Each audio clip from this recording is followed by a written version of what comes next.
Des dizaines de nains agressifs attaquèrent le troupeau de cochons errants. Face aux cochons gras, des centaines de fois plus gros qu'eux, ils ne manifestèrent aucune crainte. Étonnamment, ce furent les cochons errants, encore plus imposants, qui s'agenouillèrent sur l'île.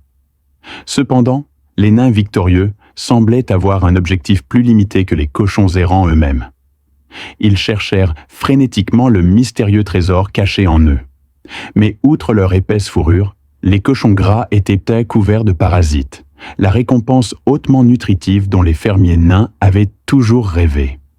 Or, ces parasites constituaient une nuisance majeure pour les cochons gras. Pour s'en débarrasser, ces derniers sollicitèrent l'aide des nains. Riches en protéines, ces parasites leur fournissaient une source d'énergie très efficace. Par conséquent, la relation entre les cochons gras et les nains n'était pas hostile, mais plutôt un partenariat interspécifique unique.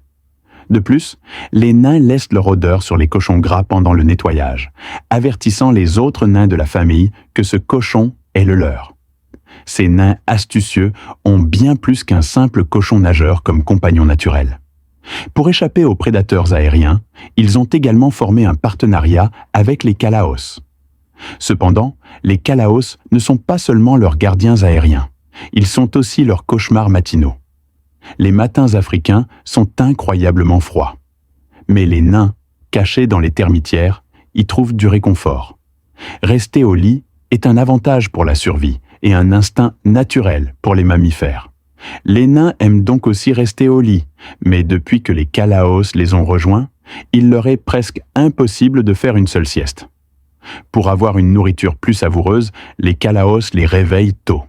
S'ils ne parviennent pas à les réveiller immédiatement, ils trouveront toutes sortes de solutions, jusqu'à ce que l'instinct des nains se calme. Finalement, l'instinct des nains extirpa leur corps paresseux de leur nid. Alors que le Kalao était impatient de partir, il découvrit que les pygmées lissaient encore lentement leurs plumes. Le Kalao ne pouvait qu'attendre patiemment. Il pouvait leur apprendre à se réveiller, mais il ne pouvait leur donner d'ordre. Après avoir lissé ses plumes, il obéit simplement à l'ordre du commandant.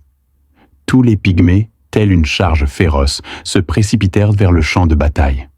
Le Kalao affamé attendit ce moment, puis les suivit prudemment.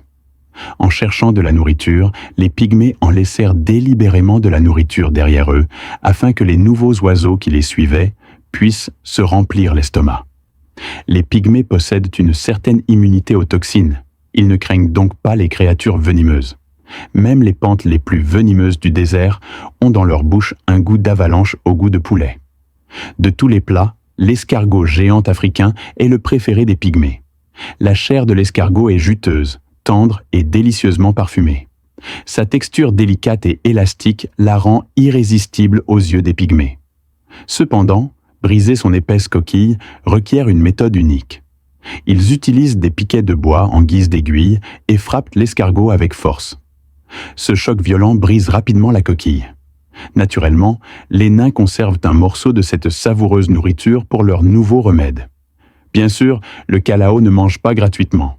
Il agit plutôt comme un garde habile pour les nains. Sentant le danger, le Kalao s'envole immédiatement. S'il aperçoit un grand oiseau de proie, il donne l'alarme. En entendant l'alarme, les nains n'hésitent pas. Le danger ne disparaît que lorsque le Kalao retombe au sol. Lorsqu'il pleut, les nains sont extrêmement excités et se réfugient aussitôt dans leur nid aux allures de château.